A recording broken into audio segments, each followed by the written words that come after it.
No matter how late my husband came home each day, he would always put on his overalls before bed and do this silly little dance just to make me smile.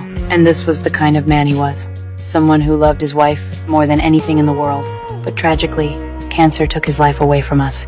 On the day of my husband's funeral, I handcrafted a beautiful urn for him, playing his favorite songs while I worked. I tried so hard to keep it together and not break down, but every forced smile came with tears streaming down my face. Afterward, I carried his ashes home to our living room that now felt strangely empty and spacious.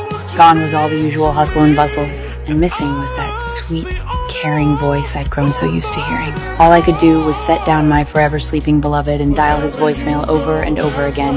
It was the only way I could still hear his vibrant voice.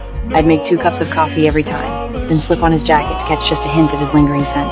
I used to always ask my husband to turn off the lights when I went to bed, but when I'd roll over to wrap my arms around the pillow next to me, that empty feeling of reaching for nothing would snap me right back to reality. I'd end up getting out of bed and lying on the couch instead, falling asleep while facing my husband's urn. I was falling apart more and more each day.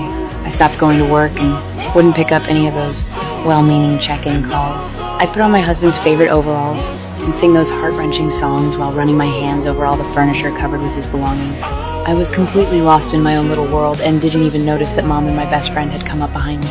Happy birthday! Turns out it was my 30th birthday, and they were cleaning up my disaster of a room. My sister told me someone had delivered a package. When I opened it, I found a cake with my husband's name on it. Just as I was thinking Mom and my friend had arranged this, I spotted a tape recorder sitting on top of the cake box.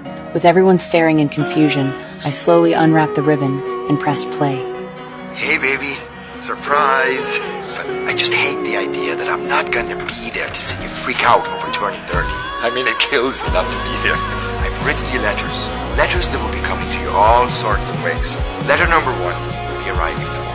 I want you to get dolled up and just go out and celebrate tonight. Denise, make a plan. I'm on it. I'll help.